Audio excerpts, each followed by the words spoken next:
오늘 우리가 함께 묵상할 하나님의 말씀은 마태복음 12장입니다. 말씀 봉독은 9절부터 13절까지 하겠습니다.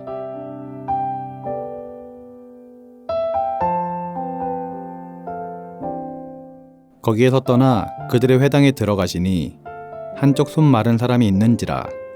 사람들이 예수를 고발하려 하여 물어 이르되 안식일에 병 고치는 것이 옳으니이까.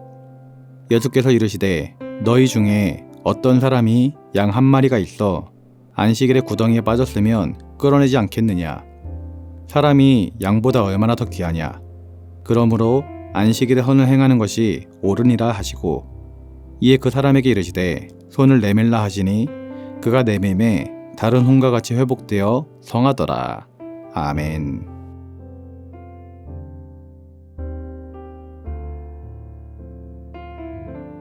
오늘 본문 12장을 보면 안식일과 관련하여 예수님과 그 당시 종교 지도자들 간의 논쟁이 있었음을 볼 수 있습니다.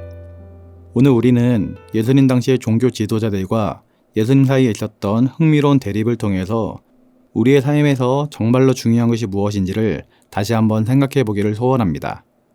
당시 유대인들, 특히 바리새인들은 자신들이 만든 수많은 전통과 규례를 매우 중요하게 여겼습니다. 이 전통과 규례들은 본래 하나님의 율법을 잘 지키기 위해 만들어졌지만 시간이 지나면서 그 자체를 율법보다 더 중요하게 여기는 지경에 이르게 되었습니다. 마치 율법이라는 알맹이를 보호하기 위한 껍데기가 오히려 알맹이의 역할을 대신하고 있었던 것입니다. 예수님께서는 이런 껍데기에 불과한 형식과 규례 때문에 생명이라는 본질이 훼손되는 것을 안타까워하셨습니다. 우리가 잘 알고 있는 선한 사마리아인의 비유가 그렇습니다. 제사장과 레위인은 강도를 만나서 죽어가는 사람을 보고서도 그냥 지나쳤습니다. 그들이 죽어가는 사람을 보고도 그냥 지나쳤던 이유가 무엇입니까? 혹시라도 그 사람을 만져서 부정하게 되진 않을까 하는 그런 두려움이 있었기 때문입니다. 생명을 살리는 일보다도 자신들의 종교적인 순결함을 지키는 것이 더 중요하다라고 여겼던 것이죠. 이것이 당시의 종교 지도자들이 보여주었던 안타까운 모습이었던 것입니다. 오늘 본문은 안식일에 있었던 한 사건을 보여줍니다. 예수님께서 회당에 들어가셨을 때 한쪽 손이 마른 사람이 있었습니다. 바리새인들은 이 사람을 이용해서 예수님을 비난할 구실을 찾고 있었습니다. 그래서 그들은 예수님에게 안식일에 병 고치는 것이 옳으냐라고 질문을 던졌습니다. 그들의 규례로는 생명이 위급하지 않는 한 안식일에 치료하는 것을 금하고 있었기 때문입니다. 그런데 이상하게도 그들은 자신들이 기르는 가축이 구덩이에 빠졌을 때면 안식일이어도 건져내는 것을 허용하고 있었습니다. 병을 고치는 것은 죄로 여기면서 가축을 구하는 것은 죄로 여기지 않았던 것이죠. 예수님께서는 이들의 이런 위선적인 모습을 날카롭게 지적하셨습니다. 그래서 주님은 사람이 양보다 더 귀하지 아니하냐. 그러므로 안식일 선을 행하는 것이 옳으니라 라고 말씀하신 후에 손 마른 사람을 고쳐주게 되었습니다. 예수님에게는 짐승 한 마리보다도 한 영혼을 살리는 것이 더 중요했기 때문입니다. 또한 율법의 형식적인 규례를 지키는 것보다도 사람을 살리는 것이 더 중요했던 것이죠. 안식일의 참된 의미는 하나님이 만드신 모든 생명에게 안식과 회복을 주는 것이었습니다.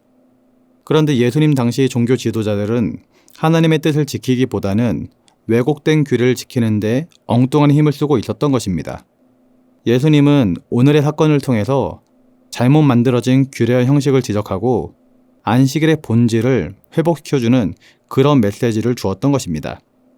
오늘의 이야기는 우리에게도 중요한 교훈을 주고 있습니다. 우리는 삶 속에서 수많은 상황을 만나고 수많은 결정을 내릴 수밖에 없습니다. 그럴 때 우리는 잘못하면 사람들의 시선에 어떻게 보일까?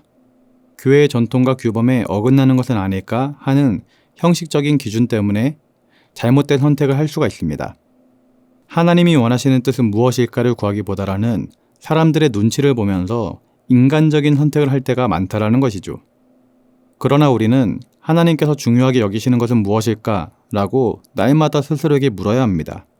하나님께서 기뻐하시는 것은 사람의 기준이 아닌 하나님의 기준에 맞게 행동하는 것이기 때문입니다. 그래서 바울은 갈라디아서 1장 10절 말씀에 이제 내가 사람들에게 좋게 하랴, 하나님께 좋게 하랴, 사람들에게 기쁨을 구하랴. 내가 지금까지 사람들의 기쁨을 구하였다면 그리스도의 종이 아니리라 라고 말하였던 것입니다. 그렇게 예수님께서는 사람들의 눈치를 보지 않았고 또한 그 당시 규례에 얽매이지 아니하시고 하나님이 원하시는 뜻대로 병자를 고쳐주셨던 것입니다. 그러나 예수님께서 안식일에 병자를 고치시자 바리새인들은 분노하면서 예수님을 죽일 궁리를 하게 되었습니다. 자신들의 권위가 흔들리는 것에 대한 불쾌감과 예수님의 논리에 반박할 수 없었던 좌절감이 그들을 완전히 사로잡았던 것입니다. 이 사실을 아셨던 예수님은 그 자리를 피하셨고 자신을 따르는 무리들을 조용히 치료해 주셨습니다. 그리고 그들에게 자신의 사역을 굳이 드러내지 말라고 당부하기도 하였습니다. 예수님께서는 논쟁에 휘말려서 시간이 낭비되는 것을 원하지 않으셨습니다. 불필요한 다툼은 결국 사람들의 분열을 낳을 뿐 하나님의 영광을 드러내지 못함을 아셨기 때문입니다. 그래서 예수님께서는 이사야 선지자의 예언을 인용하시면서 자신의 사명은 다투거나 소리 지르는 것이 아니라 상한 갈대를 꺾지 않고 꺼져가는 심지를 끄지 않는 것임을 분명하게 말씀하셨습니다. 즉, 가장 낮은 자의 편에 서서 그들의 아픔을 어루만져 주는 것이 바로 당신의 사역임을 드러내셨던 것이죠. 또한 예수님은 이사야 예언을 통해서 자신의 구원 사역이 이스라엘뿐만 아니라 온 세상 열방에 이르게 될 것을 선포하셨습니다. 그날이 올 때까지 주님은 불필요한 논쟁에 힘을 쏟기보다 하나님께서 맡겨주신 사명을 묵묵히 감당하기로 결정하셨던 것입니다. 사랑하는 성도 여러분, 우리의 삶에도 예수님과 같은 지혜가 필요한 줄 믿습니다. 우리는 너무나도 자주 껍데기뿐인 형식과 관습에 얽매여서 정작 중요한 것을 놓칠 때가 많이 있습니다. 신앙생활을 하면서 다른 사람들의 시선을 의식해서 주님이 원하시는 뜻을 이루지 못한 적이 있지는 않습니까? 혹은 사랑해야 할 형제 자매에게 상처를 주는 일을 혹시 한 적은 있지 않습니까?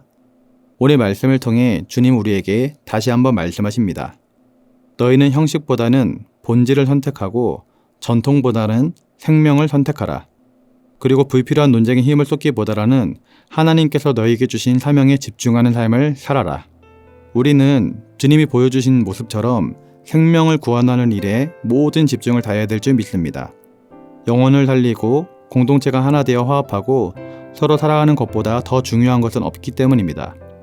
오늘 말씀을 통해 하나님이 진정 원하시는 뜻이 무엇인지를 분별하며 그 뜻대로 살아갈 수 있는 우리 모두가 될 수 있기를 예수님의 이름으로 기도드립니다. 기도하겠습니다. 사랑의 하나님 아버지, 신앙생활을 하다 보면 본질을 잊어버리고 우리 인간이 만든 형식이나 규례에 얽매일 때가 있었음을 고백합니다. 그래도 하나님의 눈치를 보기보다는 우리 인간의 눈치를 보며 지낼 때가 있었음을 또한 고백합니다. 주님, 우리의 이러한 연약한 모습이 사라지게 하여 주시고 무슨 일을 하더라도 하나님이 원하시는 뜻대로 행할 수 있는 믿음의 자녀가 될 수 있도록 역사해 주시옵소서.